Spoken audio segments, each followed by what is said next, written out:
Kerala vision ന്യൂസിനോടൊപ്പം ഓണവിശേഷങ്ങൾ പങ്കുവയ്ക്കാൻ ഇന്ന് എന്നോടൊപ്പമുള്ളത് സംസ്ഥാനത്തിന്റെ ഭക്ഷ്യ പൊതുവിതരണ വകുപ്പ് മന്ത്രി GR അനിലാണ്. നമസ്കാരം സാർ. ഓണം ആഘോഷമൊക്കെ തുടങ്ങിയോ? ഓണം ആഘോഷങ്ങൾ ഔദ്യോഗികമായി വലിയ പരിപാടികളിലേക്ക് ഇത്തവണ പോയിട്ടില്ല. വയനാട് ജില്ലയിലെ ദുരന്തവുമായി ബന്ധപ്പെട്ട് അത്തരം ആർഭാടവും വലിയ ആഘോഷങ്ങളെല്ലാം ഒഴിവാക്കിയിരിക്കുകയാണ്. എന്നാൽ മലയാളിയുടെ ദേശീയ ഉത്സവം എന്ന നിലയിൽ ഓണാഘോഷ പരിപാടികൾക്ക് എല്ലാവിധ സപ്പോർട്ടും ഗവൺമെൻറ് നൽകുന്ന നിലപാടാണ് സ്വീകരിച്ചിട്ടുള്ളത്. എല്ലാ കുടുംബങ്ങൾക്കും ആശ്വാസം പകരാൻ കഴിയുന്ന വിവിധങ്ങളായ നടപടികൾ ഗവൺമെൻറ് സ്വീകരിച്ചിട്ടുണ്ട്. വീട്ടിലെ ഓണമൊക്കെ എങ്ങനെയാണ്? വീട്ടിൽ നമ്മൾ സാധാരണ ഉള്ള ഓണം സാധാരണ എങ്ങനെയാണോ, ഞങ്ങളൊരു നാട്ടിൻപുറത്ത് ജനിച്ച ഒരു കുടുംബമാണ്. എൻ്റെ നാടാണ്, ഒരേ നാട്ടുകാർ. അതുകൊണ്ട് നാട്ടിൻപുറത്തിൻ്റെതായിട്ടുള്ള എല്ലാ രീതികളും ഓണത്തിൻ്റെ ആഘോഷ പരിപാടികളുണ്ടാകും. തിരുവോണ ദിവസം വീട്ടിലാണ് ആഘോഷിക്കുന്നത്. നാളെ ഇവിടെ ഉച്ചഭക്ഷണം ഔദ്യോഗിക വസതിയിലുണ്ടാകും. തിരുവോണത്തിന് വീട്ടിൽ പോയി ഓണം ആഘോഷിക്കാനുള്ള സമയം കിട്ടാറുണ്ടോ? തിരുവോണത്തിന് മാത്രമാണ് മറ്റ് പരിപാടികൾ ഒഴിവാക്കി വീട്ടിൽ ഉണ്ടാകുന്നത്. കുടുംബാംഗങ്ങളെല്ലാവരുമായി ഒന്നിച്ച് കാണുന്നത് ആ ദിവസമാണ്.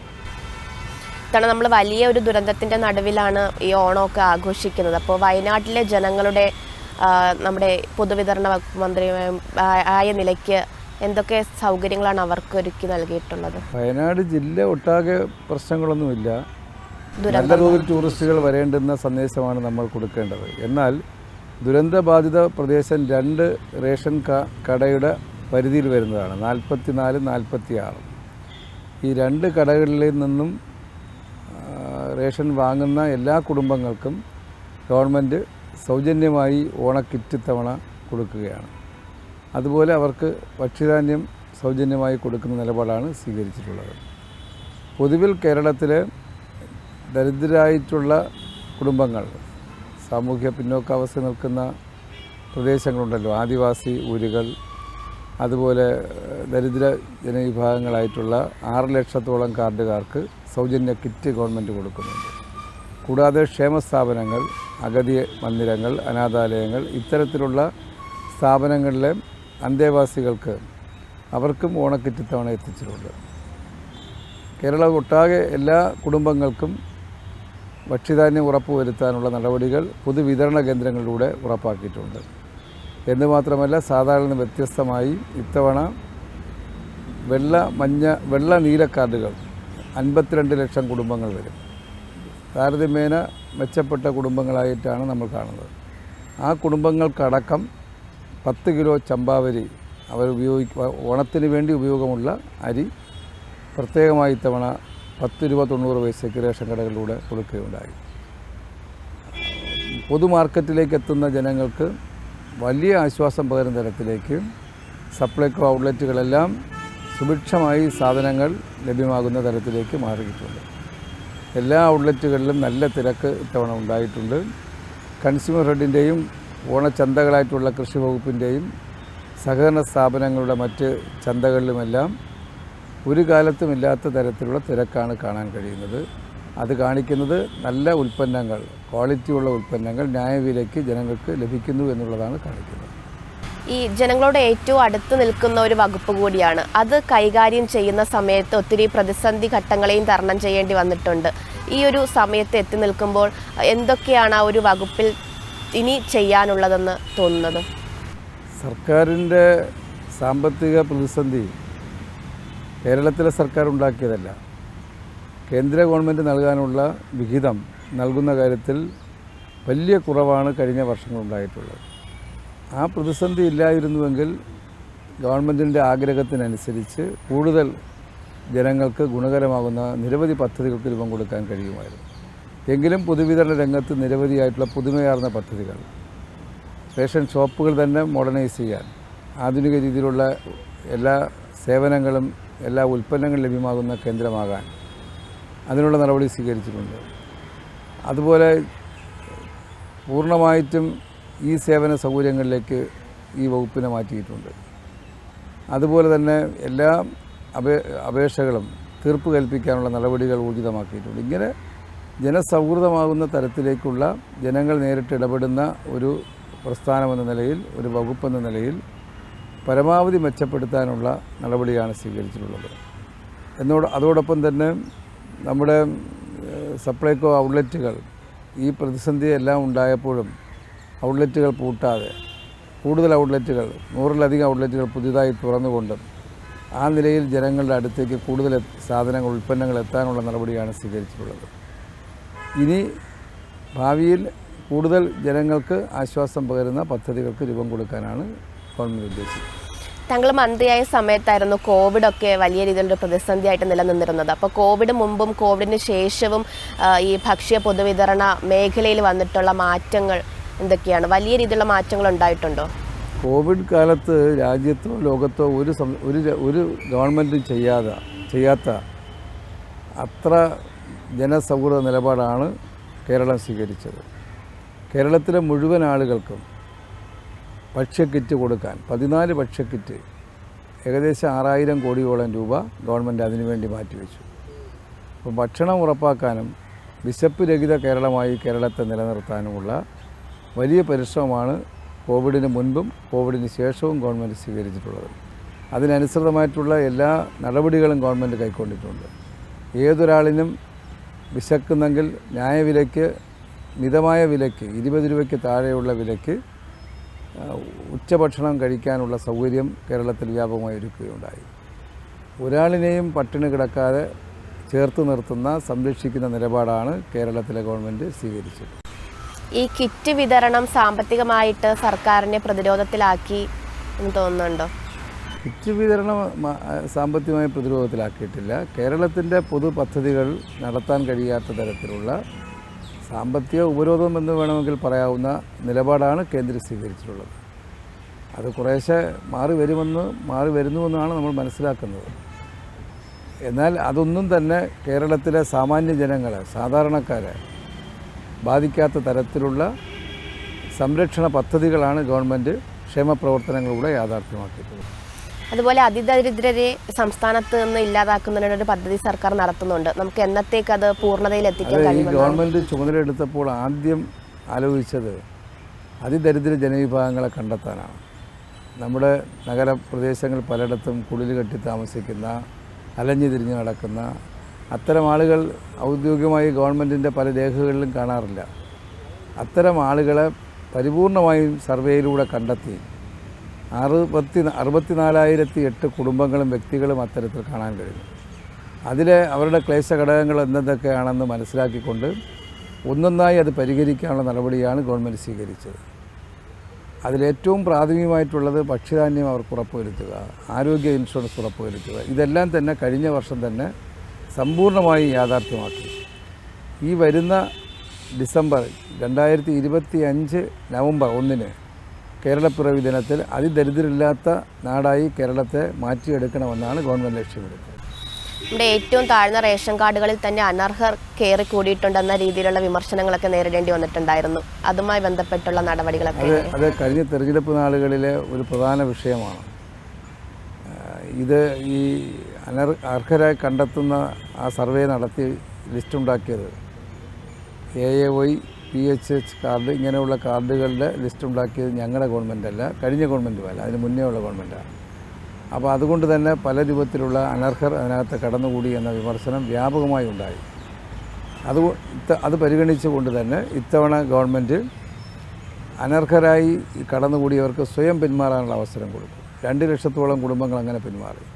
5 ലക്ഷത്തിൽ പരം കുടുംബങ്ങൾ അനർഹരെ കണ്ടെത്തി ഒഴിവാക്കുകയും അർഹതയുള്ള കുടുംബങ്ങൾക്ക് മുൻഗണനാ കാർഡ് കൊടുക്കാനും ഈ ഗവൺമെൻറ് പരിശ്രമിക്കുകയുണ്ടായി. അത് വലിയ ആശ്വാസമാണ് അത്തരം ആളുകൾക്ക്, കുടുംബങ്ങൾക്ക് ഉണ്ടാക്കാൻ കഴിയുന്നത്. നമ്മുടെ സപ്ലൈകോയും അതുപോലെ തന്നെ റേഷൻ കടകളൊക്കെ തന്നെ ഡിജിറ്റലൈസ് ചെയ്യുമെന്ന് താങ്കൾ പറഞ്ഞിട്ടുണ്ടായിരുന്നു. ഇപ്പോൾ നമ്മളെ റേഷൻ കടകളിലൊക്കെ തന്നെ പലപ്പോഴും ഈ പോസ്റ്റ് മെഷീൻ തകരാറിലാവുകയും അതൊരു പ്രതിസന്ധി തീർക്കുകയൊക്കെ ചെയ്യുന്ന സംഭവങ്ങളുണ്ടായിട്ടുണ്ട്. അതൊക്കെ ആയിട്ട് സപ്ലൈകോ സമ്പൂർണ്ണമായി ഡിജിറ്റലൈസ് ചെയ്തിട്ടുണ്ട്. പൊതുവിതരണ സംവിധാനവും ആ നിലയിലേക്ക് മാറിയിട്ടുണ്ട്. എന്നാൽ സാങ്കേതികമായിട്ടുള്ള ചില തകരാറുകൾ സ്വാഭാവികമാണ്. ഇലക്ട്രോണിക് ഉപകരണങ്ങളിൽ അതുപോലെ വൈദ്യുതി, പല സെക്ഷനെ ആശ്രയിച്ചാണ് റേഷൻ കട പ്രവർത്തിക്കുന്നത്.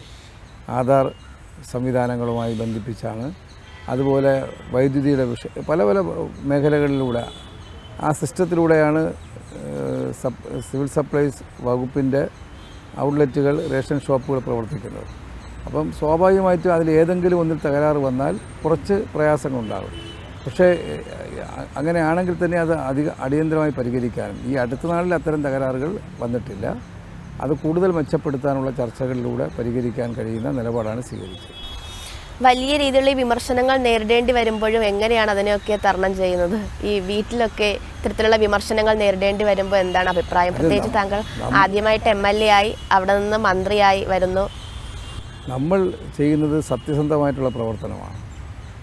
ആ സത്യസന്ധമായ പ്രവർത്തനം നടത്തുന്നതുകൊണ്ട് തന്നെ നമ്മൾ ഒരു തരത്തിലുമുള്ള ആരോപണങ്ങൾക്ക് വിധേയമാകുന്ന അവസ്ഥ ഉണ്ടായിട്ടില്ല. വിമർശനങ്ങൾക്ക് വിധേയമായിട്ടുണ്ട്. അപ്പോൾ അത്തരം ആരോപണങ്ങൾ ഇരിക്കാൻ ശ്രദ്ധിച്ചാൽ വിമർശനങ്ങൾ നമുക്ക് തരണം ചെയ്യാൻ കഴിയും. അത് പൊതുപ്രവർത്തനങ്ങളിലെ നമ്മുടെ എല്ലാം പ്രവർത്തന പരിചയം കൊണ്ട് തന്നെ ജനങ്ങളുടെ വിമർശനങ്ങളായി വരുന്ന പ്രശ്നങ്ങൾ എന്താണെന്ന് വസ്തുത മനസ്സിലാക്കിക്കൊണ്ട് പരിഹരിക്കാൻ കഴിയുന്ന നിലപാടാണ് സ്വീകരിച്ചിട്ടുള്ളത്.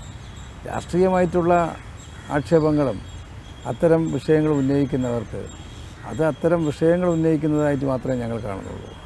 അങ്ങനെ ഉന്നയിക്കുന്ന ആളുകൾ അവരുടെ അനുഭവത്തിൽ എന്താ ചെയ്തിട്ടുള്ളത്? അത്തരം ആക്ഷേപങ്ങൾ ഉന്നയിച്ചവർ അവർക്ക് ഭരണം കിട്ടിയ സമയങ്ങളിൽ എന്തെങ്കിലും ക്ഷേമപ്രവർത്തനങ്ങളിലേക്ക് പോകാൻ ശ്രമിച്ചിട്ടുണ്ടോ? അതുകൊണ്ട് അത്തരം വിമർശനങ്ങളെ ഗൗരവമായി കാണുന്നില്ല. എന്നാൽ ആത്മാർത്ഥമായും സത്യസന്ധമായിട്ടുള്ള പ്രവർത്തനമാണ് ഗവൺമെൻറ് ഈ പൊതുവിതരണ രംഗവുമായി ബന്ധപ്പെട്ടുള്ള എല്ലാ കാര്യങ്ങളിലും സ്വീകരിച്ചിട്ടുള്ളത്. ഭക്ഷ്യ പൊതുവിതരണ വകുപ്പല്ലാതെ മറ്റ് വകുപ്പുകളുണ്ട്. അതിലൊക്കെ ഇനി നടത്താനിരിക്കുന്ന അല്ലെങ്കിൽ നടപടികളൊക്കെ എന്തൊക്കെയാണ്?